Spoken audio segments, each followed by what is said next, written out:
অভিনয় বাদেও যে আমার একটা নিজস্ব আলাদা কাজের জায়গা আছে সেটা তোমরা আগেও জানতে। চলো তোমাদের আজকে কিছুটা দেখাই।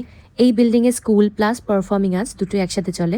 এটা হলো স্টুডিও পোর্শন, যেখানে ফটোশুট ইত্যাদি হয়। তারপর ডান্স, জুম্বা, অ্যাক্টিং, গিটার শেখানো, ইয়োগা, ফটোশুট, মেকআপ স্টুডিও, আঁকা শেখানো সবকিছুই একটা ছাদের নিচে। সো আমি আর রেমো এটা তো অবশ্যই দেখি। প্লাস তোমরা তো জানোই যে আমাদের বিএড কলেজও চলে, সেটারও ট্যুর আমি আর একদিন না হয় দেবো। কিন্তু star maker studio performing arts পুরোটাই হলো আমার আর রেমোর ভেঞ্চার, যেটা শুরু হয়েছিল 7-8 বছর আগে, আর এখন এটা সাকসেসফুলি রান করছে। আর এটাও তোমাদের সাথে শেয়ার করি, আমাদের কিন্তু অনেক ফিনান্সিয়াল প্রবলেম হয়েছিল। আমরা দুজন প্রচন্ড ভেঙে পড়েছিলাম, বুঝতে পারছিলাম না কিভাবে এগোবো। তারপর আমি অ্যাস্ট্রো টকের বিষয়ে জানতে পারি, which actually gave us the hope that everything is possible. তো রাজেশ যে অনেকটাই হেল্প করে, আর আমাদের যে ব্যাড টাইমস ছিল সেটার থেকে আমরা আবার কাম ব্যাক করি। তো এই যে দেখো পুচকেরা সব এখানে ক্লাসেস করে, পুরো স্কুলেই ওখানে ক্লাস 10 অবধি। প্লাস তো তোমাদের বললাম এখানে অ্যাক্টিং ক্লাস শেখানো হয়, আমিও ক্লাসেস নিই। আমি ছাড়া আরও অনেক সিনিয়র অ্যাক্টর আছে যারা ক্লাসেস নেন। আমরা ক্লাসিক্যাল সিঙ্গিংটাও খুব সুন ইন্ট্রোডিউস করব। তো আস্তে আস্তে অনেক কিছু এখানে ইন্ট্রোডিউস হবে।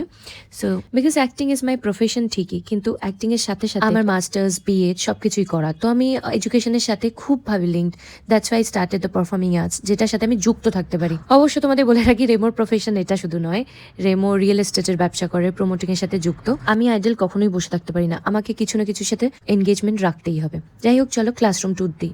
This is the classroom guys. এ কি এখানে এখনো বসে আছো, কোনো বাড়ি যাবে না? ম্যাম খুব ডিমোটিভেট লাগছে। ডিমোটিভেটেড মানে? অ্যাকচুয়ালি আমি কিছু ফিনান্সিয়াল প্রবলেমে ফেস করছি, বাড়িতেও কিছু টাকা পয়সার প্রবলেম চলছে। মনে হয় না আমি ক্লাসের টাকাটাও আর দিতে পারবো। আচ্ছা এই ঘরে এসো, কাম হিয়ার। এসো এসো এসো, কোনো চাপ নেই, এসো। দাঁড়িয়ে আছো কেন? এসো, বসো বসো বসো, কাম সেট। আমি বুঝতে পারছি ডিমোটিভেটেড লাগছে, বাট কেন, কি এমন হয়েছে? বাড়িতে খুব টাকা পয়সা নিয়ে সমস্যা চলছে, আমি ফিসটাও দিতে পারছি না ঠিক করে। আবার কাজ বাজারও কিছু কিছু সমস্যা হচ্ছে, কিভাবে কি চালাবো ফ্যামিলিটা বুঝতেও পারছি না। তাহলে আমি তোমাকে বলি, আমার অনেক প্রবলেম যাচ্ছিল, আর সেটা মানে হুট করে কিন্তু প্রবলেম ঠিক হয়ে যায় না। আপস অ্যান্ড ডাউনস লাইফে থাকবে, সেটা না হলে তোমার লাইফ কখনো স্মুথলি যাবে না। ডিমোটিভেটেড আমরা হয়ে যাই ঠিকই, কিন্তু তুমি যদি স্ট্রাগল না করো, কাজ না করো, এফর্ট না দাও, তাহলে তো তুমি সেই জিনিসটা পাবে না। আমি এফর্ট দিচ্ছি, কিন্তু কোনো জায়গা থেকে কোনো পজিটিভ কিছু আনসার আসছে না, কিছুই ঠিকঠাক মতন করে হচ্ছে না। যেটা থেকে আমি বেনিফিটেড হয়েছি, আমি জানি না how it will work for you.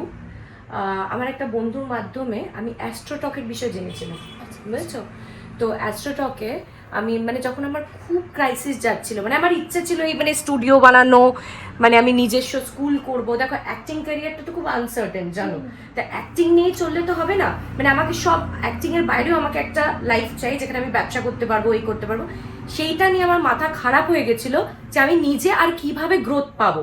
তো আমি অ্যাস্ট্রোটকের সাথে কথা বলেছিলাম একটা বন্ধুর মাধ্যমে, রাজেশ জি। উনি শুধু আমার date of birth, time just চেয়েছেন, তারপরেই ওটার মাধ্যমে সব কিছু ডিটেলস আমাকে উনি দিয়ে দিয়েছে।